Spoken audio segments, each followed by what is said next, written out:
Queridos amigos, que a paz de Jesus esteja conosco. É com o coração transbordando de esperança que retomamos os nossos estudos do livro Paulo e Estevão. Estamos na parte final do capítulo 4, um trecho repleto de lições valiosas. Acompanharemos os desdobramentos das primeiras viagens missionárias, observando como a semente do Evangelho enfrenta tanto terrenos férteis quanto corações endurecidos, exigindo dos apóstolos coragem e fé inabaláveis. Preparem-se para momentos de grande inspiração e superação. Vamos iniciar o texto da segunda parte, capítulo 4, parte 3. A notícia da cura e da conversão do procônsul encheu Neapafos de grande assombro. Os missionários não mais tiveram descanso. Embora o protesto quase apagado dos israelitas, a comunidade cresceu extraordinariamente. Integrado nos bens da saúde, o chefe provincial forneceu o necessário à construção da igreja. O movimento era extraordinário, e os dois mensageiros do Evangelho não cessavam de render graças a Deus. O triunfo cercava-os de profunda consideração quando Paulo foi procurado por Bar-Jesus, que lhe solicitava uma palavra confidencial. O ex-rabino não hesitou. Era uma boa ocasião para provar ao velho israelita os seus propósitos generosos e sinceros. Recebeu-o, pois, com toda a afabilidade. Bar-Jesus parecia tomado de grande acanhamento. Após cumprimentar o missionário atencioso, exprimiu-se com certo embaraço. Afinal, precisava desfazer o mal-entendido no caso do procônsul. Ninguém, mais do que eu, desejava tanto a saúde do enfermo e, por conseguinte, ninguém mais agradecido à vossa intervenção, libertando-o de enfermidade tão dolorosa. Sou muito grato ao vosso parecer e regozijo-me com a vossa compreensão, disse Paulo com gentileza. Entretanto, o visitante vacilava se devia ou não expor seus objetivos mais íntimos. Atento às reticências sem presumir-lhes a causa, o ex-rabino adiantou-se benévolo. Que desejais dizer? Com franqueza. Nada de cerimônias. Acontece, retrucou mais animado, que venho afagando a ideia de consultar-vos a respeito dos vossos dons espirituais. Penso que não haverá maior tesouro para triunfar na vida. Paulo estava confundido, sem saber que rumo tomaria a conversação. Mas, focando o ponto mais delicado da pretensão, Bar-Jesus continuou. Quanto ganhais no vosso ministério? Ganho a misericórdia de Deus, disse o missionário, compreendendo então todo o alcance daquela visita inesperada. Vivo do meu trabalho de tecelagem, e não seria lícito mercadejar com o que pertence ao Pai que está nos céus. É quase incrível, murmurou o mago arregalando os olhos. Eu estava convicto de que trazíeis convosco certos talismãs que me dispunha a comprar por qualquer preço. E enquanto o ex-rabino o contemplava cheio de comiseração pela sua ignorância, o visitante prosseguiu. Mas será crível que façais semelhantes obras sem contribuição de sortilégios? O missionário fixou-o mais atento e murmurou. Só conheço um sortilégio eficiente. Qual é? Interrogou o mago de olhar faiscante e cobiçoso. É o da fé em Deus com sacrifício de nós mesmos. O velho israelita demonstrou não entender toda a significação daquelas palavras, objetando. Sim, mas a vida tem suas necessidades urgentes. É indispensável prever e amealhar recursos. Paulo pensou um minuto e disse: De mim mesmo nada tenho com que vos esclarecer. Mas Deus tem sempre uma resposta para nossas preocupações mais simples. Consultemos suas eternas verdades. Vejamos qual a mensagem destinada ao vosso coração. Ia abrir o Evangelho, conforme seu costume, quando o visitante observou. Nada conheço desse livro. Para mim, portanto, não poderá trazer advertência alguma. O missionário compreendeu a relutância e acentuou. Que conheceis então? Moisés e os profetas. Tomou do rolo de pergaminhos onde se podia ler a lei mitiga e o deu ao velho malicioso, para que o abrisse em alguma sentença ao acaso, segundo os hábitos da época. No entanto, Bar-Jesus, com evidente má vontade, acrescentou: só leio os profetas, de joelhos. Podeis ler como quiserdes, porque o ato de compreender é o que nos interessa, antes de tudo. Assinalando suas presunções farisaicas, o charlatão ajoelhou-se e abriu solenemente o texto sob o olhar sereno e perquiridor do ex-rabino. O velho israelita fez-se pálido. Esboçou um gesto para se abstrair da leitura, mas Paulo percebeu o movimento sutil e, aproximando-se, falou com alguma veemência. Leiamos a mensagem permanente dos emissários de Deus. Tratava-se de um fragmento dos provérbios que Bar-Jesus pronunciou em voz alta, com enorme desapontamento. Duas coisas te pedi, não mas negues, antes que eu morra. Afasta de mim as vaidades e as mentiras. Não me des a pobreza, nem a riqueza. Concede-me apenas o alimento de que necessito, para não acontecer que, estando farto, eu te negue e pergunte: quem é Jeová? Ou que, estando pobre, me ponha a furtar e profane o nome de meu Deus. O mago levantou-se atarantado. O próprio missionário estava surpreso. Vistes, amigo? Interrogou Paulo. A palavra da verdade é muito eloquente. Será grande talismã na existência, o sabermos viver com os nossos próprios recursos, sem exorbitar do necessário ao nosso enriquecimento espiritual. Efetivamente, respondeu o charlatão, este processo de consultas é muito interessante. Vou meditar seriamente na experiência de hoje. Logo em seguida se despedia, depois de mastigar alguns monossílabos que mal disfarçavam a perturbação que todo o empolgara. Impressionado, o tecelão consagrado ao Cristo anotou as profundas exortações para consolidar o seu programa de atividades espirituais, isento de interesses inferiores. A missão permaneceu em Neapafos ainda alguns dias, sobrecarregada de muito trabalho. João Marcos colaborava com os recursos ao seu alcance, todavia, de vez em quando, Barnabé surpreendia-o entristecido e queixoso. Não esperava encontrar tão vultosa cota de trabalho. Mas assim, é melhor, acentuava Paulo, o serviço do bem é a muralha defensiva das tentações. O rapaz conformava-se, contudo, sua contrariedade era evidente.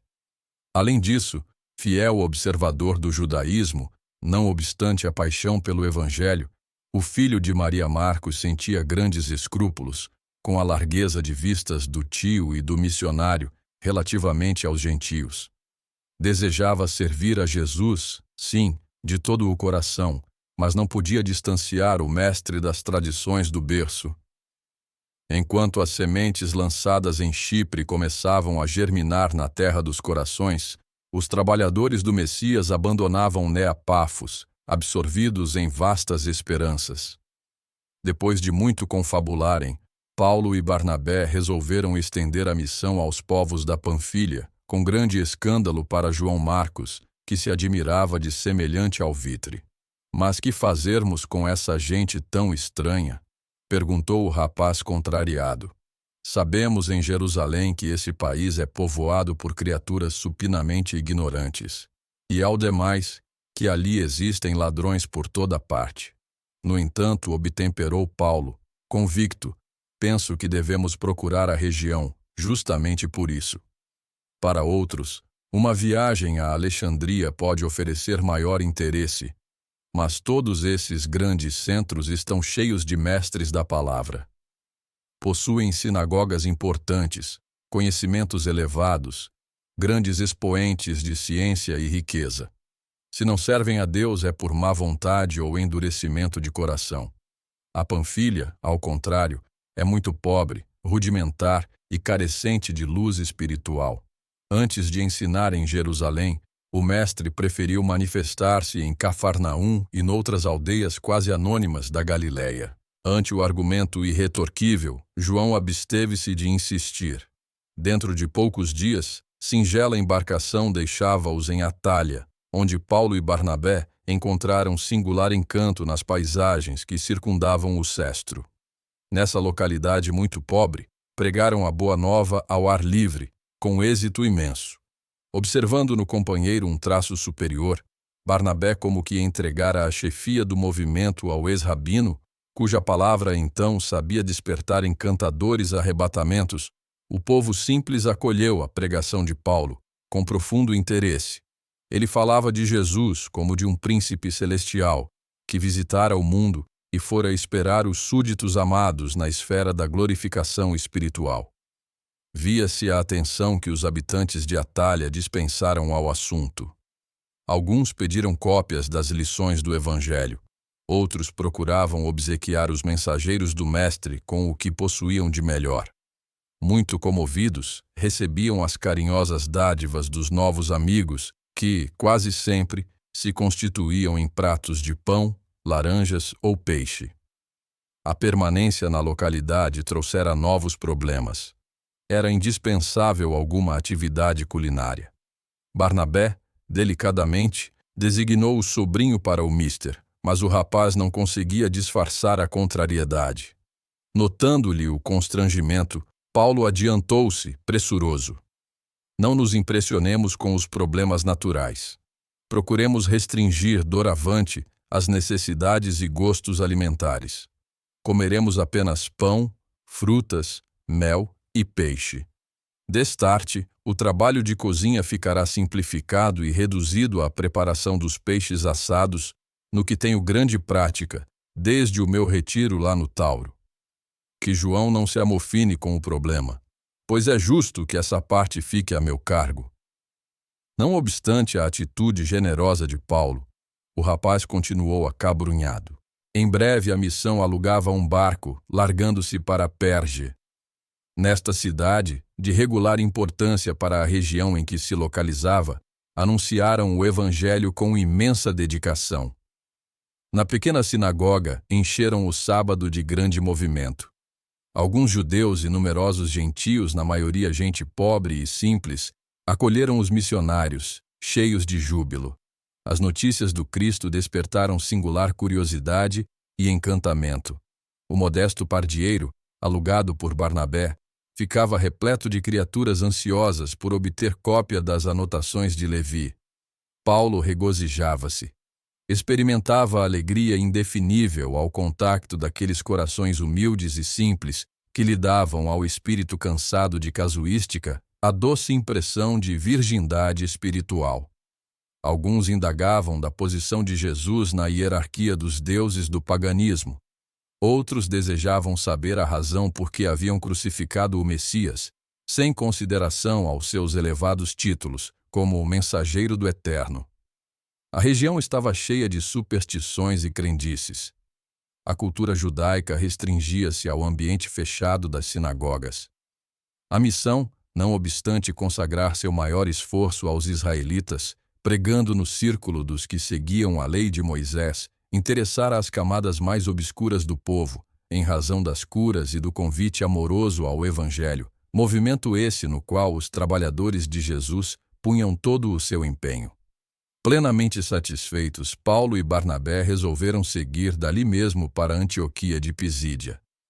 Informado a esse respeito, João Marcos não conseguiu sopitar os íntimos receios por mais tempo e perguntou: supunha que não iríamos além da Panfilha. Como, pois, chegar até Antioquia?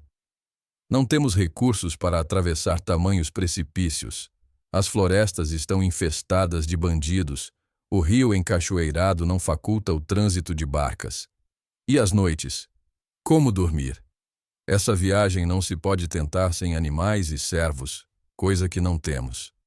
Paulo refletiu 1 minuto e exclamou: ora, João, quando trabalhamos para alguém, devemos fazê-lo com amor. Julgo que anunciar o Cristo àqueles que não o conhecem, em vista de suas numerosas dificuldades naturais, representa uma glória para nós. O espírito de serviço nunca atira a parte mais difícil para os outros. O Mestre não transferiu sua cruz aos companheiros. Em nosso caso, se tivéssemos muitos escravos e cavalos, Não seriam eles os carregadores das responsabilidades mais pesadas no que se refere às questões propriamente materiais? O trabalho de Jesus, entretanto, é tão grande aos nossos olhos que devemos disputar aos outros qualquer parte de sua execução em benefício próprio. O rapaz pareceu mais angustiado.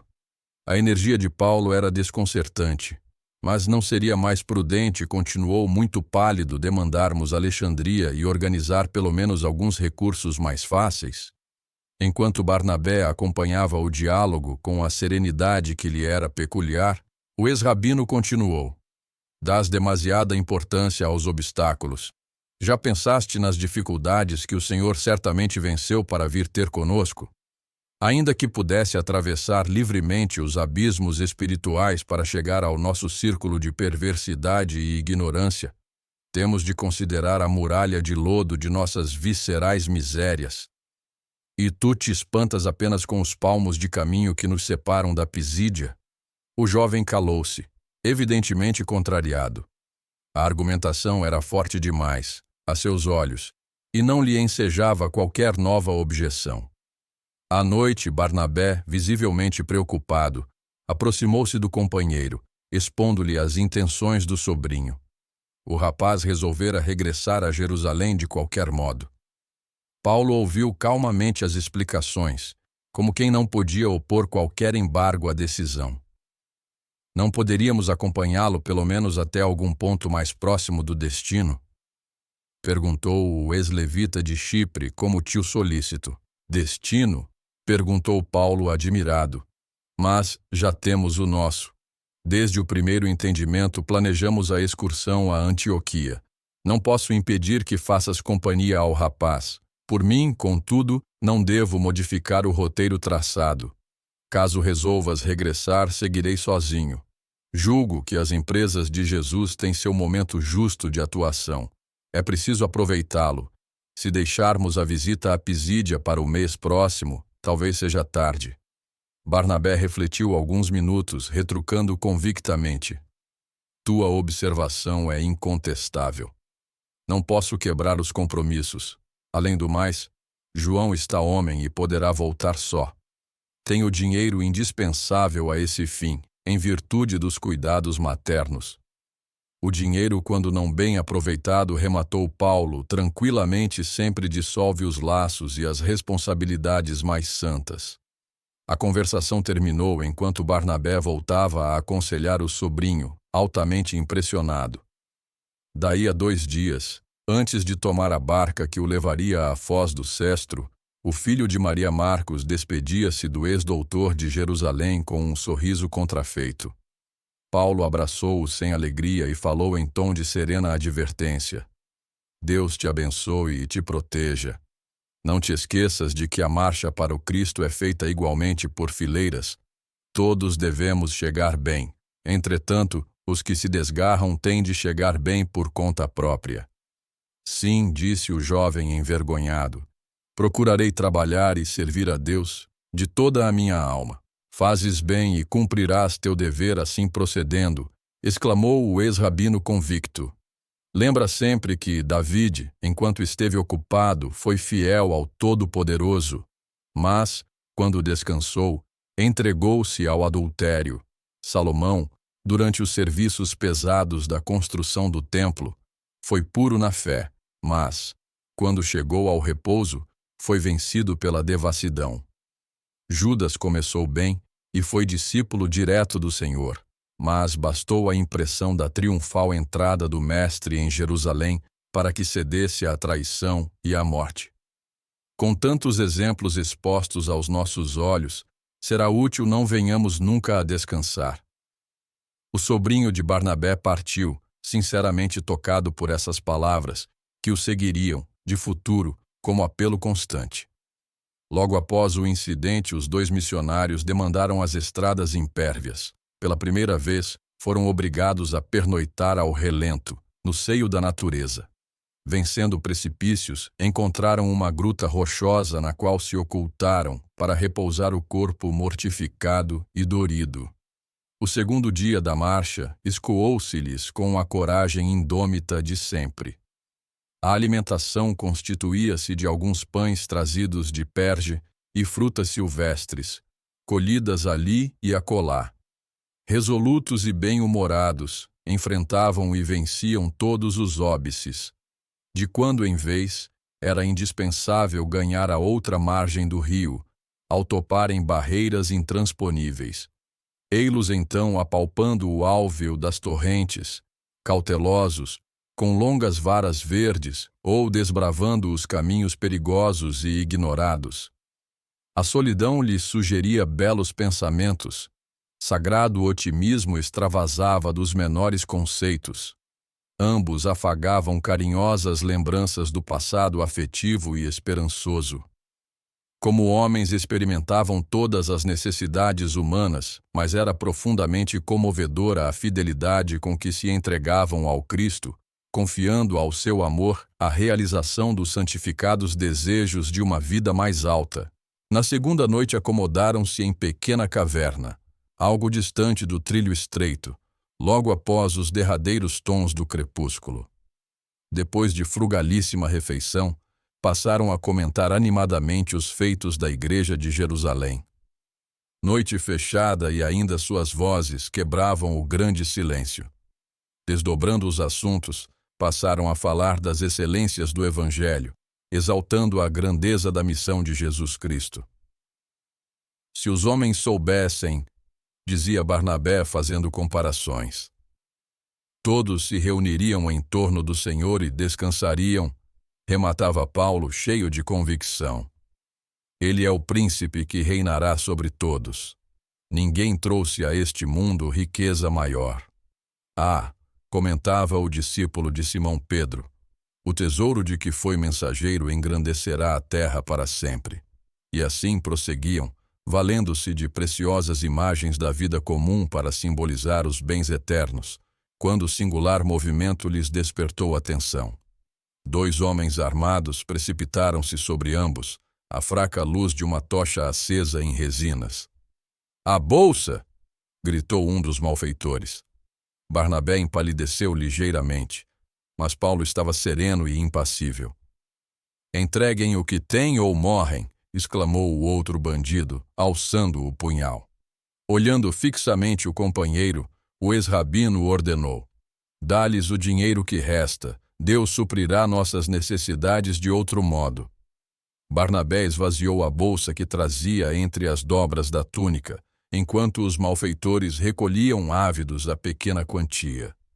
Reparando nos pergaminhos do Evangelho que os missionários consultavam à luz da tocha improvisada, um dos ladrões interrogou desconfiado e irônico: "Que documentos são esses?" "Faláveis de um príncipe opulento. Ouvimos referências a um tesouro. Que significa tudo isso?" Com admirável presença de espírito, Paulo explicou: "Sim, de fato estes pergaminhos são o roteiro do imenso tesouro que nos trouxe o Cristo Jesus, que há de reinar sobre os príncipes da terra." Um dos bandidos, grandemente interessado, examinou o rolo das anotações de Levi. "Quem encontrar esse tesouro", prosseguia Paulo, resoluto, "nunca mais sentirá necessidades." Os ladrões guardaram o Evangelho cuidadosamente. "Agradecei a Deus não vos tirarmos a vida", disse um deles. E apagando a tocha bruxuleante, desapareceram na escuridão da noite. Quando se viram a sós, Barnabé não conseguiu dissimular o assombro. "E agora?" perguntou com voz trêmula. "A missão continua bem", glosou Paulo cheio de bom ânimo. "Não contávamos com a excelente oportunidade de transmitir a boa nova aos ladrões." O discípulo de Pedro, admirando-se de tamanha serenidade, voltou a dizer: "Mas levaram-nos também os derradeiros pães de cevada, bem como as capas. Haverá sempre alguma fruta na estrada", esclarecia Paulo, decidido, "e, quanto às coberturas, não tenhamos maior cuidado, pois não nos faltará o musgo das árvores." E desejoso de tranquilizar o companheiro, acrescentava: "De fato não temos mais dinheiro, mas julgo não será difícil conseguir trabalho com os tapeceiros de Antioquia de Pisídia. Além disso, a região está muito distante dos grandes centros e posso levar certas novidades aos colegas do ofício. Esta circunstância será vantajosa para nós. Depois de tecerem esperanças novas, dormiram ao relento, sonhando com as alegrias do reino de Deus. No dia seguinte, Barnabé continuava preocupado. Interpelado pelo companheiro, confessou compungido: "Estou resignado com a carência absoluta de recursos materiais, mas não posso esquecer que nos subtraíram também as anotações evangélicas que possuíamos. Como recomeçar nossa tarefa? Se temos de cor grande parte dos ensinamentos, não poderemos conferir todas as expressões."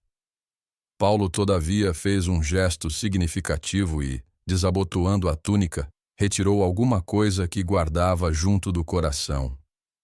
"Enganas-te", Barnabé disse com um sorriso otimista. "Tenho aqui o evangelho que me recorda a bondade de Gamaliel. Foi um presente de Simão Pedro ao meu velho mentor, que, por sua vez, mudeu pouco antes de morrer. O missionário de Chipre apertou nas mãos o tesouro do Cristo. O júbilo voltou a iluminar-lhe o coração. Poderiam dispensar todo o conforto do mundo, mas a palavra de Jesus era imprescindível. Vencendo obstáculos de toda sorte, chegaram a Antioquia fundamente abatidos. Paulo, principalmente a determinados momentos da noite, sentia-se cansado e febril. Barnabé tinha frequentes acessos de tosse. O primeiro contato com a natureza hostil acarretara aos dois mensageiros do Evangelho fortes desequilíbrios orgânicos. Não obstante a precária saúde, o tecelão de Tarso procurou informar-se, logo na manhã da chegada, sobre as tendas de artefatos de couro existentes na cidade. Antioquia de Pisídia contava grande número de israelitas. Seu movimento comercial era mais que regular. As vias públicas ostentavam lojas bem sortidas e pequenas indústrias variadas. Confiando na providência divina, alugaram um quarto muito simples e, enquanto Barnabé repousava da fadiga extrema, Paulo procurou uma das tendas indicadas por um negociante de frutas. Um judeu de bom aspecto, cercado de 3 auxiliares, entre numerosas prateleiras com sandálias, tapetes e outras utilidades numerosas, atinentes à sua profissão, dirigia extensa banca de serviço.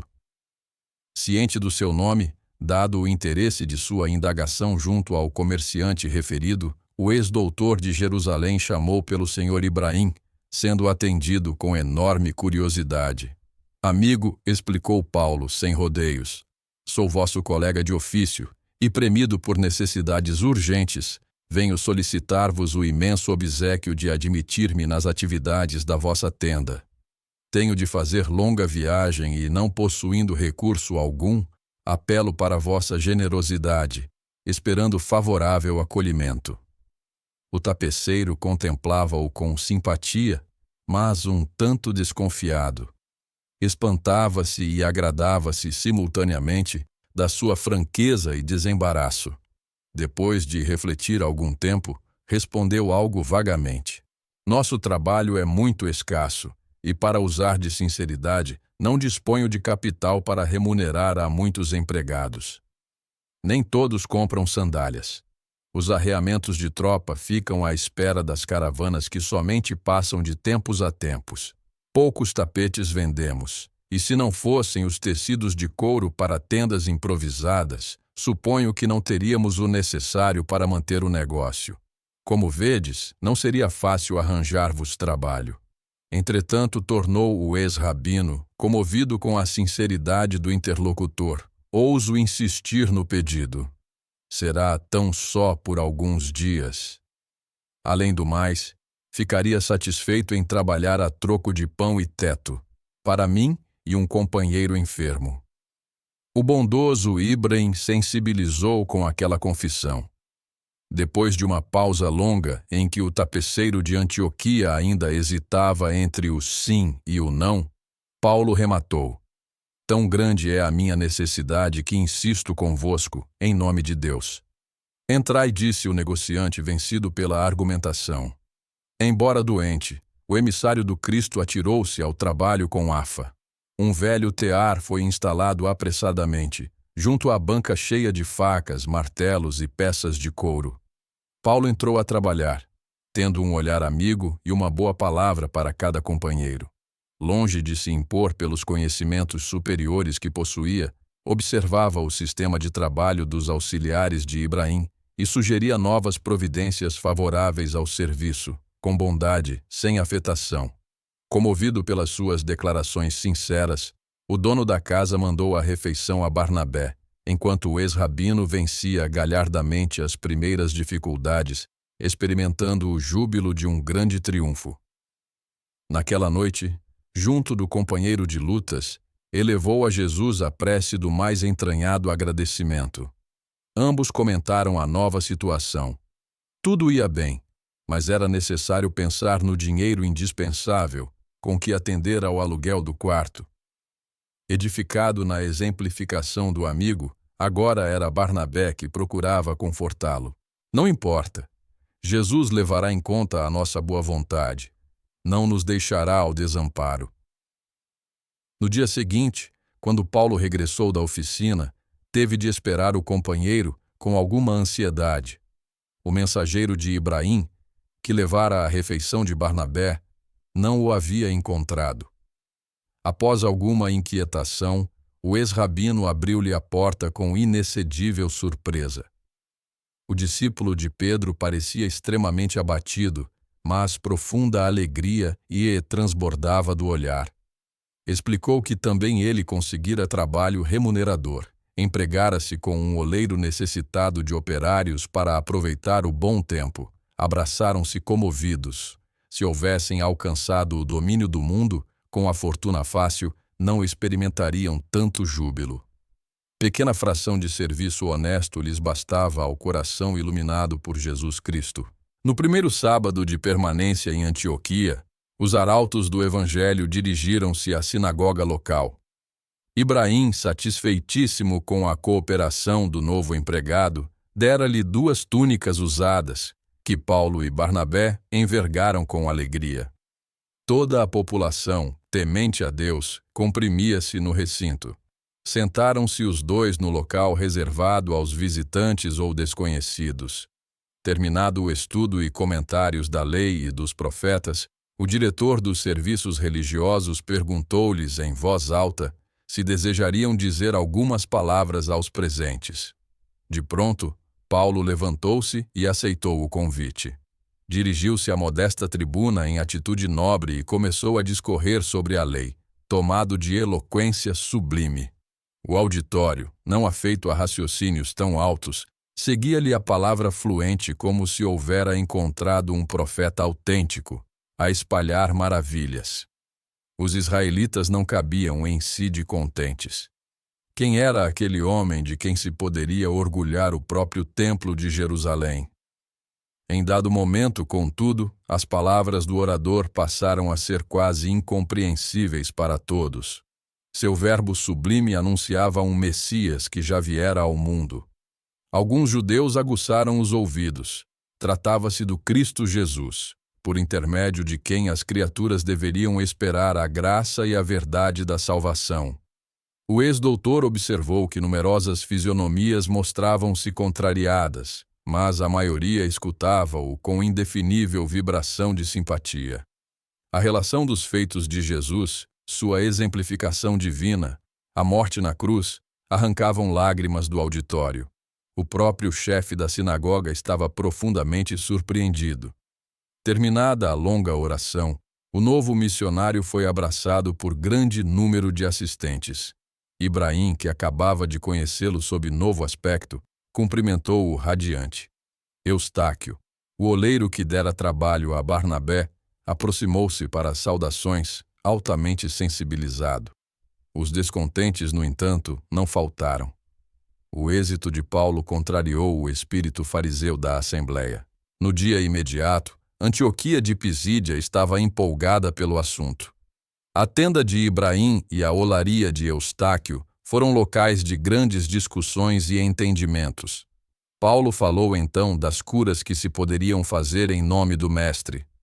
Uma velha tia do seu patrão foi curada de enfermidade pertinaz, com a simples imposição das mãos e as preces ao Cristo. 2 filhinhos do oleiro restabeleceram-se com a intervenção de Barnabé. Os 2 emissários do Evangelho ganharam logo muito conceito. A gente simples vinha solicitar-lhes orações, cópias dos ensinos de Jesus, enquanto muitos enfermos se restabeleciam. Se o bem estava crescendo, a animosidade contra eles também crescia, da parte dos mais altamente colocados na cidade. Iniciou-se o movimento contrário ao Cristo. Não obstante a continuidade das pregações de Paulo, aumentava entre os israelitas poderosos a perseguição, o apodo e a ironia. Os mensageiros da Boa Nova, entretanto, não desanimaram.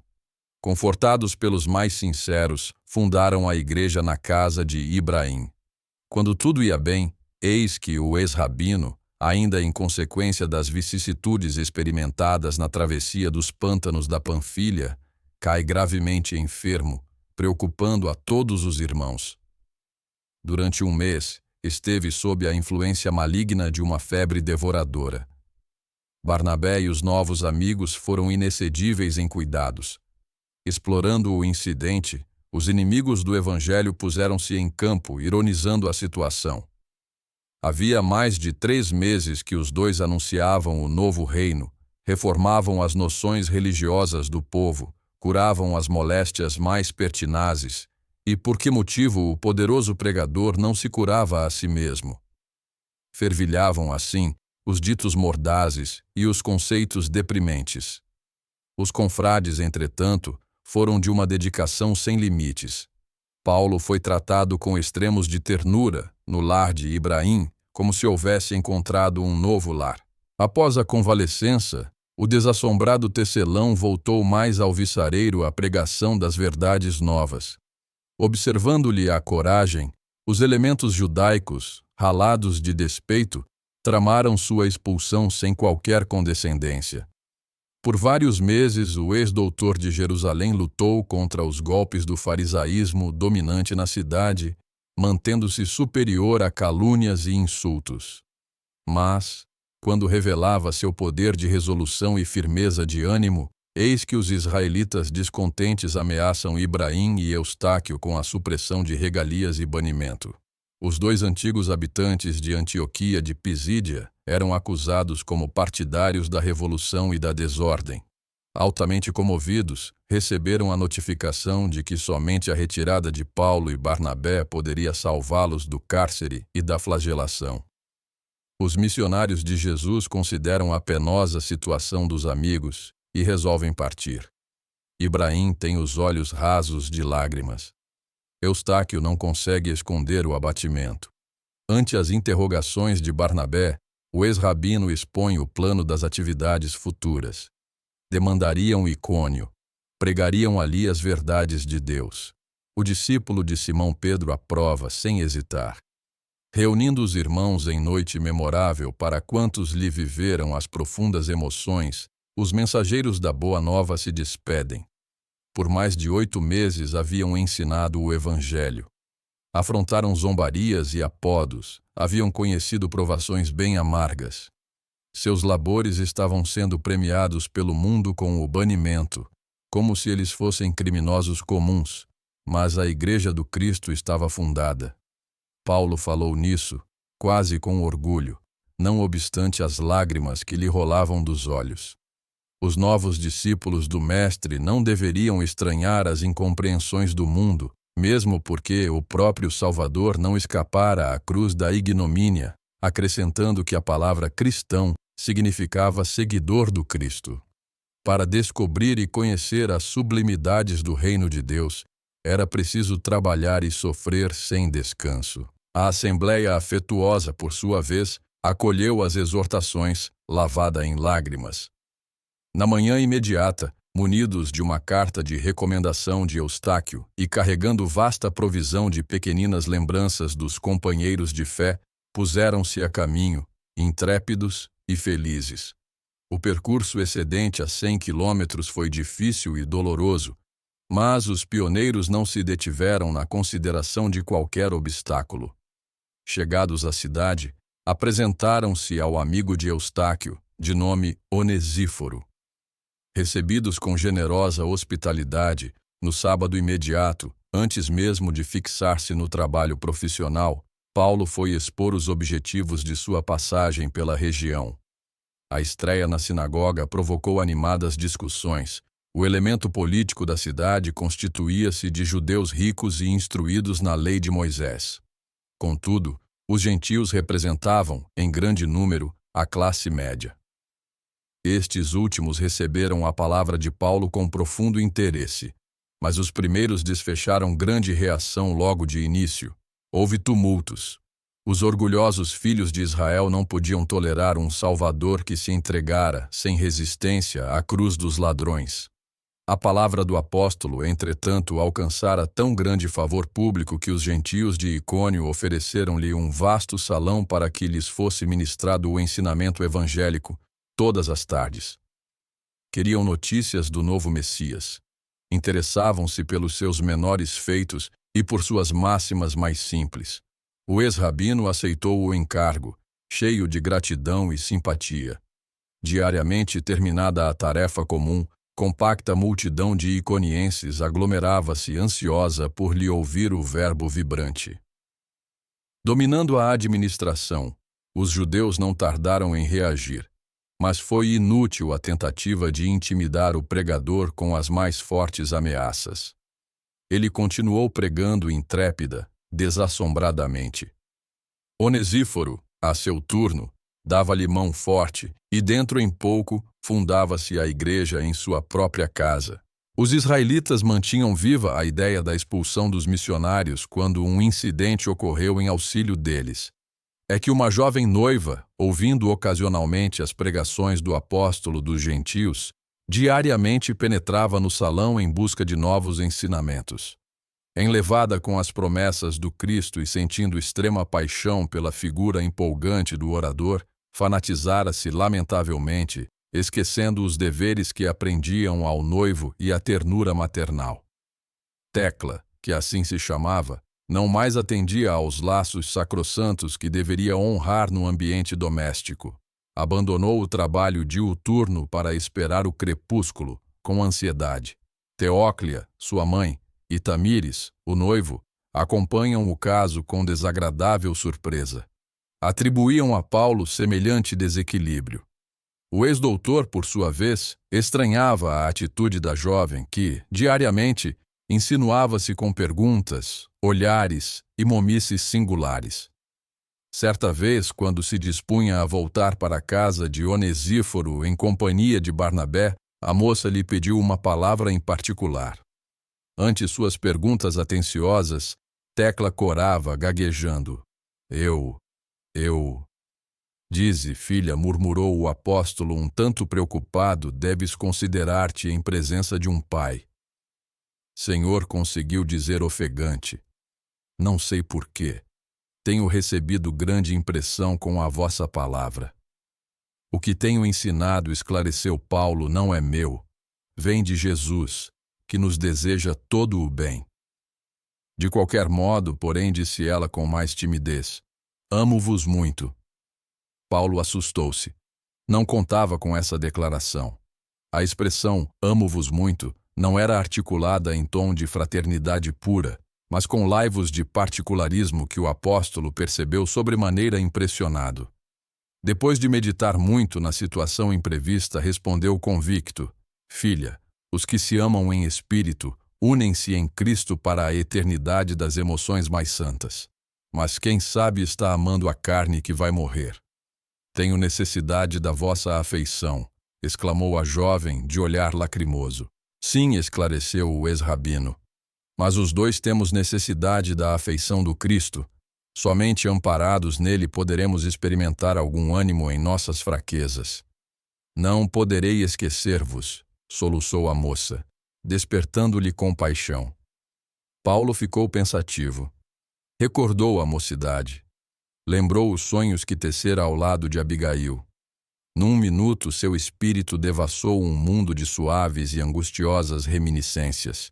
e, como se voltasse de um misterioso país de sombras, exclamou como se falasse consigo mesmo: Sim, o amor é santo, mas a paixão é venenosa. Moisés recomendou que amássemos a Deus acima de tudo, e o Mestre acrescentou que nos amássemos uns aos outros em todas as circunstâncias da vida. E fixando os olhos, agora muito brilhantes, na jovem que chorava, exclamou quase acrimonioso: Não te apaixones por um homem feito de lodo e de pecado, e que se destina a morrer. Tecla ainda não voltara a si da própria surpresa, quando o noivo desolado penetrou no recinto deserto.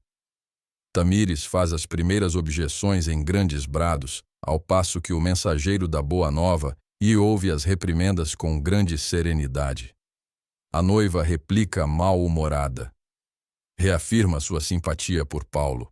Expõe francamente as intenções mais íntimas. O rapaz escandaliza-se. O apóstolo espera pacientemente que o noivo o interrogue. E, quando convocado a justificar-se, explica em tom fraternal: Amigo, não te acabrunhes nem te exaltes, em face dos sucessos que se originam de profundas incompreensões. Tua noiva está simplesmente enferma. Estamos anunciando o Cristo, mas o Salvador tem os seus inimigos ocultos em toda parte, como a luz tem por inimiga a treva permanente. Mas a luz vence a treva de qualquer natureza. Iniciamos o labor missionário nesta cidade, sem grandes obstáculos. Os judeus nos ridicularizam e, todavia, nada encontraram em nossos atos que justifique a perseguição declarada. Os gentios nos abraçam com amor. Nosso esforço desenvolve-se pacificamente e nada nos induz ao desânimo. Os adversários invisíveis, da verdade e do bem, certo se lembraram de influenciar esta pobre criança para fazê-la instrumento perturbador de nossa tarefa. É possível que não me compreendas de pronto. No entanto, a realidade não é outra. Tamires, contudo, deixando entrever que padecia da mesma influência perniciosa, bradou enraivecido: Sois um feiticeiro imundo, esta é que é a verdade. Mistificador do povo simplório e rude, não passais de rele sedutor de moças impressionáveis. Insultais uma viúva e um homem honesto, qual sou, insinuando-vos no espírito frágil de uma órfã de pai. Espumava de cólera. Paulo ouviu-lhe as diatribes, com grande presença de espírito. Quando o moço cansou de esbravejar, o apóstolo tomou o manto, fez um gesto de despedida e acentuou: Quando somos sinceros, estamos em repouso invulnerável, mas cada um aceita a verdade como pode. Pensa, pois, e entende como puderes. E abandonou o recinto para ir ter com Barnabé. Os parentes de Tecla, porém, não descansaram em face do que consideravam um ultraje. Na mesma noite, valendo-se do pretexto, as autoridades judaicas de Icomo ordenaram a prisão do emissário da Boa Nova. A fileira dos descontentes afluiu à porta de Onesíforo, vociferando impropérios. Apesar da interferência dos amigos, Paulo foi arrastado ao cárcere, onde sofreu o suplício dos 39 açoites. Acusado como sedutor e inimigo das tradições da família, ao demais blasfemo e revolucionário, foi indispensável muita dedicação dos confrades recém-convertidos para restituir-lhe a liberdade. Depois de 5 dias de prisão com severos castigos, Barnabé o recebeu exultante de alegria. O caso de Tecla revestira proporções de grande escândalo, mas o apóstolo, na primeira noite de liberdade, reuniu a igreja doméstica, fundada com Onesíforo, e esclareceu a situação, para conhecimento de todos.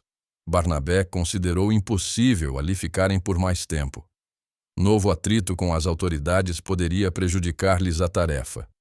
Paulo, entretanto, mostrava-se bastante resoluto. Se preciso, voltaria a pregar o evangelho na via pública, revelando a verdade aos gentios, já que os filhos de Israel se compraziam nos desvios clamorosos. Chamado a opinar, Onesíforo ponderou a situação da pobre moça, transformada em objeto da ironia popular. Tecla era noiva e órfã de pai. Tamires havia criado a lenda de que Paulo não passava de poderoso feiticeiro. Se, na qualidade de noiva, ela fosse encontrada novamente junto do apóstolo, mandava a tradição que fosse condenada à fogueira. Ciente das superstições regionais, o ex-rabino não hesitou um minuto. Deixaria Icônio no dia imediato. Não que capitulasse diante do inimigo invisível, mas porque a igreja estava fundada, e não era justo cooperar no martírio moral de uma criança. A decisão do apóstolo mereceu aprovação geral. Assentaram-se as bases para a continuação do aprendizado evangélico. Onesíforo e os demais irmãos assumiram o compromisso de velar pelas sementes recebidas como dádiva celestial. No curso das conversações, Barnabé estava pensativo. Para onde iriam? Não seria justo pensar na volta? As dificuldades avultavam dia a dia e a saúde de ambos, desde a internação nas margens do Cestro, era muito inconstante. O discípulo de Pedro, contudo, conhecendo o ânimo e o espírito de resolução do companheiro, esperou pacientemente que o assunto aflorasse espontânea e naturalmente. Em socorro dos seus cuidados, um dos amigos presentes interrogou Paulo com vivacidade. Quando pretendem partir? Amanhã, respondeu o apóstolo. Mas não será melhor repousar alguns dias? Tendes as mãos inchadas e o rosto ferido pelos açoites. O ex-doutor sorriu e falou prazenteiro. O serviço é de Jesus e não nosso. Se cuidarmos muito de nós mesmos, nesse capítulo de sofrimentos, não daremos conta do recado, e se paralisarmos a marcha nos lances difíceis, ficaremos com os tropeços e não com o Cristo.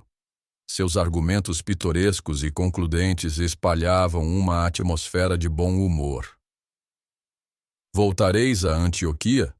Perguntou Onesíforo com atenção.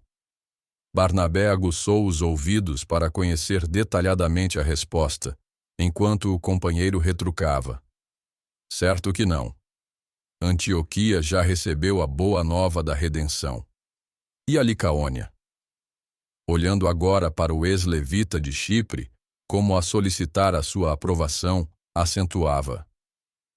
Marcharemos para a frente. Não estás de acordo, Barnabé?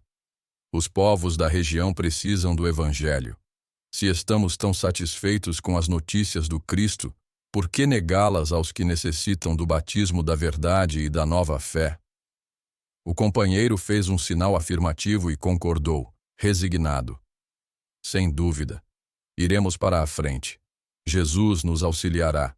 E os presentes passaram a comentar a posição de Listra, bem como os costumes interessantes da sua gente simples. Onesíforo tinha lá uma irmã viúva, por nome Lloyd. Daria uma carta de recomendação aos missionários. Seriam hóspedes de sua irmã durante o tempo que precisassem. Os dois pregoeiros do Evangelho rejubilaram-se. Principalmente Barnabé não cabia em si de contentamento, afastando a ideia triste de ficarem completamente isolados. No dia seguinte, sob comovidos adeuses, os missionários tomavam a estrada que os conduziria ao novo campo de lutas. Após viagem penosíssima, chegaram à pequena cidade num crepúsculo pardacento. Estavam exaustos. A irmã de Onesíforo, no entanto, foi pródiga em gentilezas. Velha viúva de um grego abastado, Lloyd morava em companhia de sua filha Eunice, igualmente viúva, e de seu neto Timóteo, cuja inteligência e generosos sentimentos de menino constituíam o maior encanto das duas senhoras. Os mensageiros da Boa Nova foram recebidos nesse lar com inequívocas provas de simpatia. O inexcedível carinho dessa família foi um bálsamo confortador para ambos. Conforme seu hábito, Paulo referiu-se na primeira oportunidade ao desejo imenso de trabalhar, durante o tempo de sua permanência em Listra, de modo a não se tornar passível de maledicência ou crítica, mas a dona da casa opôs-se terminantemente. Seriam seus hóspedes. Bastava a recomendação de Onesíforo para que ficassem tranquilos. Além disso, explicava, Listra era uma cidade muito pobre. Possuía apenas 2 tendas humildes onde nunca se faziam tapetes. Paulo estava muito sensibilizado com o acolhimento carinhoso. Na mesma noite da chegada, observou a ternura com que Timóteo, tendo pouco mais de 13 anos, tomava os pergaminhos da lei de Moisés e os escritos sagrados dos profetas. Deixou o apóstolo que as duas senhoras comentassem as revelações em companhia do mesmo, até que fosse chamado a intervir. Quando tal se deu, aproveitou o ensejo para fazer a primeira apresentação do Cristo ao coração enlevado dos ouvintes.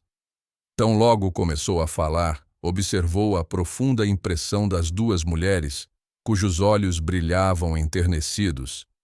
Mas o pequeno Timóteo ouvia-o com tais demonstrações de interesse que, muitas vezes, lhe acariciou a fronte pensativa. Os parentes de Onesíforo receberam a boa nova com júbilos infinitos. No dia imediato não se falou de outra coisa. O rapaz fazia interrogações de toda a espécie. O apóstolo, porém, atendia-o com alegria e interesse fraternais. Durante 3 dias, os missionários entregaram-se a caridoso descanso das energias físicas. Paulo aproveitou a ocasião para conversar largamente com Timóteo, junto do grande curral onde as cabras se recolhiam. Somente no sábado procuraram tomar contato mais íntimo com a população. Listra estava cheia das mais estranhas lendas e crendices.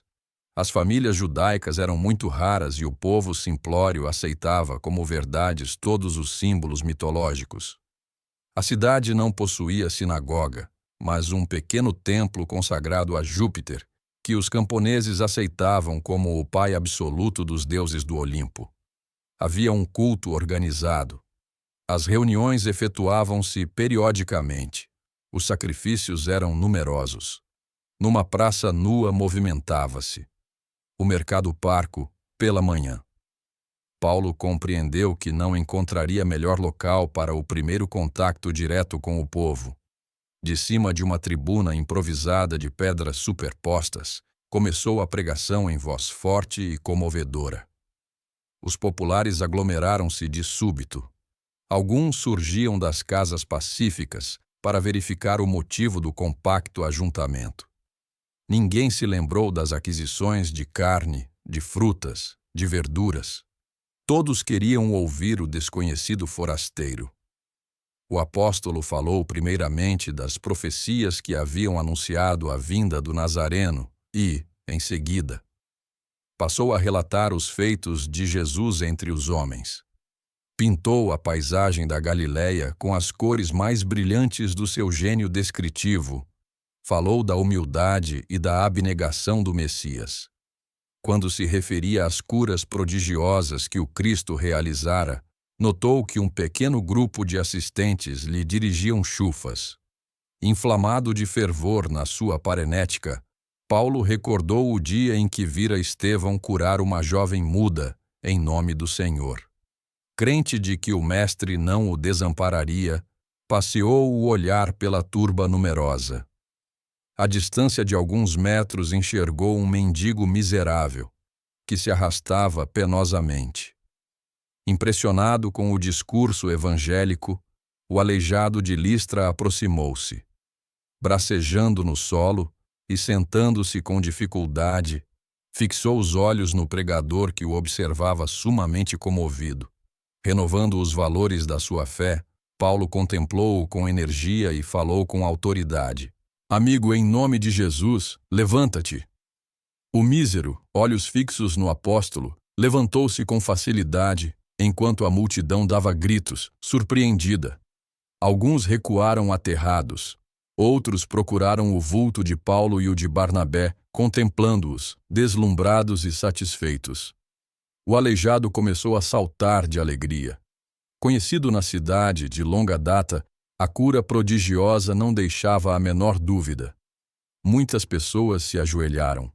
Outras correram aos 4 cantos de Listra para anunciar que o povo havia recebido a visita dos deuses. A praça encheu-se em poucos minutos. Todos queriam ver o mendigo reintegrado nos seus movimentos livres. Espalhou-se o sucesso rapidamente. Barnabé e Paulo eram Júpiter e Mercúrio descidos do Olimpo. Os apóstolos, Jubilosos com a dádiva de Jesus, mas profundamente surpreendidos com a atitude dos licaônios, perceberam logo o mal-entendido. Em meio do respeito geral, Paulo subiu de novo à tribuna improvisada, explicando que ele e o companheiro eram simples criaturas mortais, realçando a misericórdia do Cristo, que se dignara ratificar a promessa do Evangelho naquele minuto inesquecível. Debalde, porém, multiplicava os seus esclarecimentos. Todos lhe ouviam a palavra genuflexos, em atitude estática. Foi aí que um velho sacerdote, paramentado segundo os hábitos da época, surgiu inesperadamente conduzindo 2 bois engrinaldados de flores, com ademanes e mesuras solenes. Em voz alta, o ministro de Júpiter convida o povo ao cerimonial do sacrifício aos deuses vivos. Paulo percebe o movimento popular e, descendo ao centro da praça, grita com toda a força dos pulmões, abrindo a túnica na altura do peito: Não cometais sacrilégios. Não somos deuses. Vede, somos simples criaturas de carne. Seguido de perto por Barnabé, arrebata das mãos do velho sacerdote a delicada trança de couro que prendia os animais, soltando os 2 touros pacíficos que se puseram a devorar as verdes coroas. O ministro de Júpiter quis protestar, calando-se em seguida, muito desapontado. E entre os mais extravagantes comentários, os missionários bateram em retirada, ansiosos por um local de oração, onde pudessem elevar a Jesus seus votos de alegria e reconhecimento. Grande triunfo, disse Barnabé, quase orgulhoso. As dádivas do Cristo foram numerosas. O Senhor lembra-se de nós. Paulo ficou pensativo e redarguiu. Quando recebemos muitos favores, precisamos pensar nos muitos testemunhos. Penso que experimentaremos grandes provações. Aliás, não devemos esquecer que a vitória da entrada do Mestre em Jerusalém precedeu os suplícios da cruz. O companheiro, considerando o elevado sentido daquelas afirmações, entrou a meditar em profundo silêncio. Lloyd e a filha estavam radiantes. A cura do aleijado conferia aos mensageiros da Boa Nova singular situação de evidência. Paulo valeu-se da oportunidade para fundar o primeiro núcleo do cristianismo na pequena cidade. As providências iniciais foram tomadas na residência da generosa viúva, que pôs à disposição dos missionários todos os recursos ao seu alcance. Tal como em Neapafos, estabeleceram num casebre muito humilde a sede das atividades de informações e de auxílio. Em lugar de João Marcos, era o pequeno Timóteo quem auxiliava em todos os mistérios. Numerosas pessoas copiavam o Evangelho durante o dia, enquanto os enfermos acorriam de toda parte, carecidos de imediata assistência. Não obstante tal êxito, crescia igualmente a animosidade de uns tantos contra a nova doutrina. Os poucos judeus de Listra deliberaram consultar as autoridades de Icônio relativamente aos 2 desconhecidos. E foi isso o bastante para que se turvassem os horizontes. Os comissionários regressaram com um acervo de notícias ingratas. O caso de Tecla era pintado a cores negras. Paulo e Barnabé eram acusados de blasfemos, feiticeiros, ladrões e sedutores de mulheres honestas. Paulo, principalmente, era apresentado como revolucionário temível. O assunto, em Listra, foi discutido intramuros. Os administradores da cidade convidaram o sacerdote de Júpiter a entrar na campanha contra os embusteiros, e com a mesma facilidade com que haviam acreditado na sua condição de deuses, passaram todos a atribuir aos pregadores as maiores perversões. Combinaram-se providências criminosas. Desde a chegada dos 2 desconhecidos, que falavam em nome de um novo profeta, Listra vivia sobressaltada por ideias diferentes. Era preciso coibir os abusos. A palavra de Paulo era audaciosa e requeria corretivo eficaz. Finalmente, deliberaram que o fogoso pregador fosse apedrejado na primeira ocasião que falasse em público. Ignorando o que se tramava, o apóstolo dos gentios, deixando Barnabé acamado por excesso de trabalho, fez-se acompanhar do pequeno Timóteo no sábado imediato, ao entardecer, foi até a praça pública onde, mais uma vez, anunciou as verdades e promessas do Evangelho do Reino. O logradouro apresentava movimento invulgar. O pregador notou a presença de muitas fisionomias suspeitas e absolutamente desconhecidas. Todos lhe acompanhavam os mínimos gestos com evidente curiosidade. Com a máxima serenidade, subiu à tribuna e começou a falar das glórias eternas que o Senhor Jesus havia trazido à humanidade sofredora. No entanto, mal havia iniciado o sermão evangélico, quando, aos gritos furiosos dos mais exaltados, começaram a chover pedras em Barda. Paulo recordou subitamente a figura inesquecível de Estevão. Certo, o mestre lhe reservara o mesmo gênero de morte, para que se redimisse do mal infligido ao mártir da igreja de Jerusalém. Os pequenos e duros granizos caíam-lhe nos pés, no peito, na fronte. Sentiu o sangue a escorrer-lhe da cabeça ferida e ajoelhou-se, sem uma queixa, rogando a Jesus que o fortalecesse no angustioso transe. Nos primeiros momentos, Timóteo, aterrado, pôs-se a gritar, suplicando socorro, mas um homem de braços atléticos aproxima-se cauto e murmura-lhe no ouvido: "Cala-te se queres ser útil." "És tu, Gaio", exclamou o pequeno de olhos lacrimosos, experimentando certo conforto em reconhecer um rosto amigo no pandemônio em que se via. "Sim", disse o outro baixinho. "Aqui estou para socorrer o apóstolo. Não posso esquecer que ele curou minha mãe."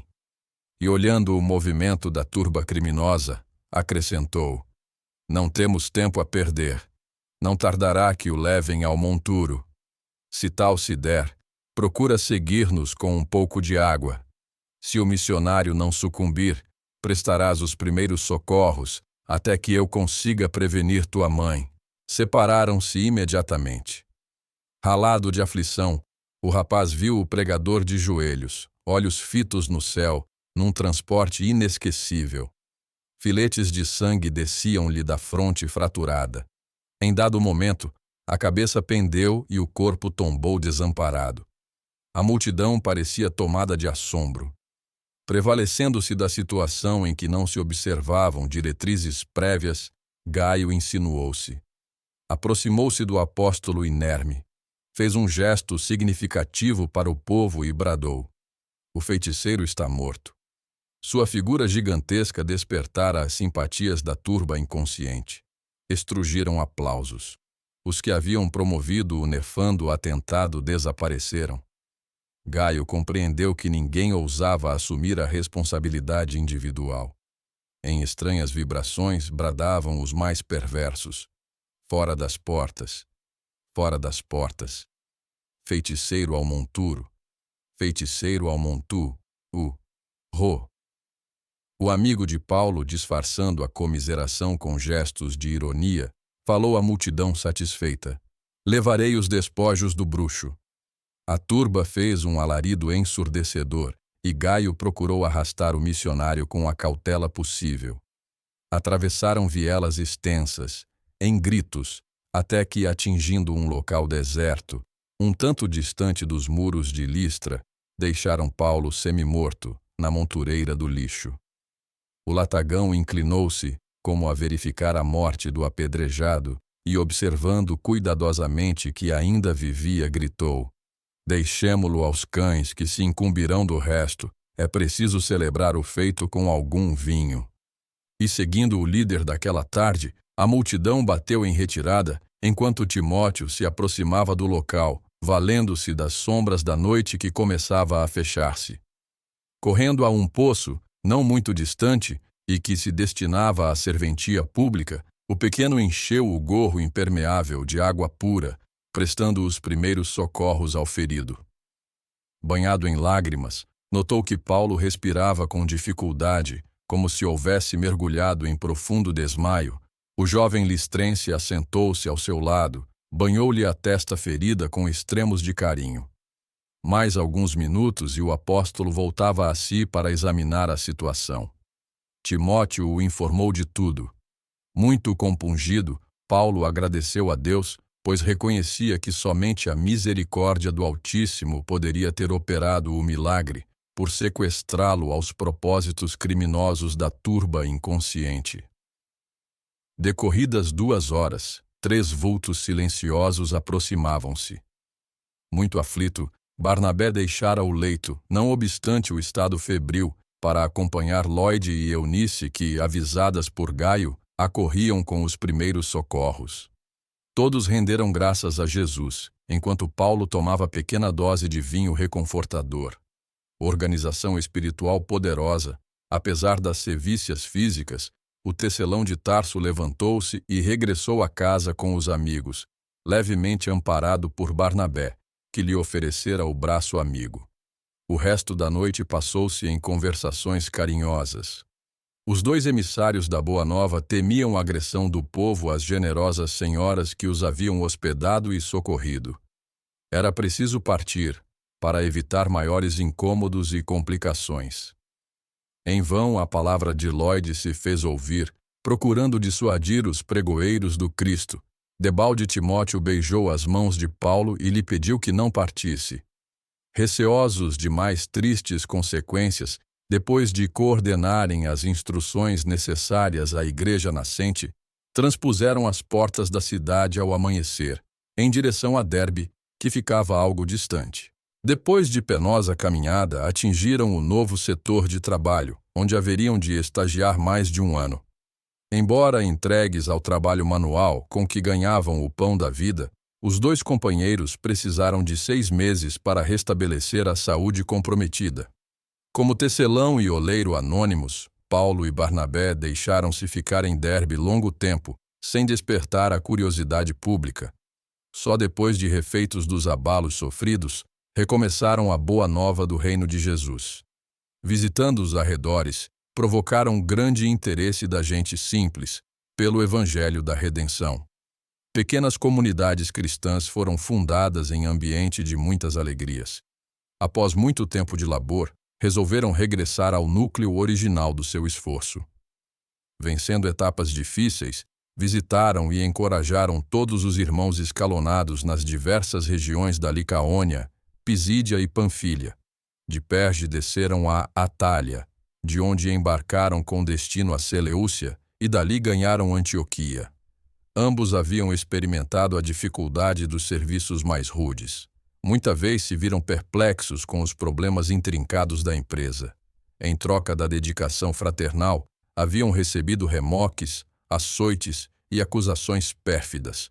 Contudo, através do abatimento físico e dos gilvazes, irradiavam ondas invisíveis de intenso júbilo espiritual, que, entre os espinhos da estrada escabrosa, os 2 companheiros desassombrados mantinham ereta a cruz divina e consoladora, espalhando a mancheias as sementes benditas do Evangelho de Redenção.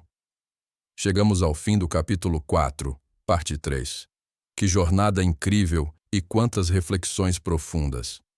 Agradecemos de coração a presença de todos vocês neste estudo do capítulo 4. Vimos a coragem e a fé inabalável de Paulo e Barnabé diante dos maiores desafios, desde as perseguições e incompreensões até o doloroso apedrejamento, mostrando-nos que o verdadeiro serviço ao Cristo exige renúncia, perseverança e uma confiança absoluta na providência divina. Que possamos levar essas lições para a nossa semana. Se este estudo tocou seu coração e fortaleceu sua fé, pedimos carinhosamente que deixe o seu gostei. Inscreva-se no canal para continuarmos juntos nesta jornada de aprendizado e ative o sininho de notificações. E não se esqueça de compartilhar esta mensagem de luz com seus amigos e familiares, para que mais pessoas possam ser alcançadas por essa luz. Fiquem todos com muita paz e até o nosso próximo encontro.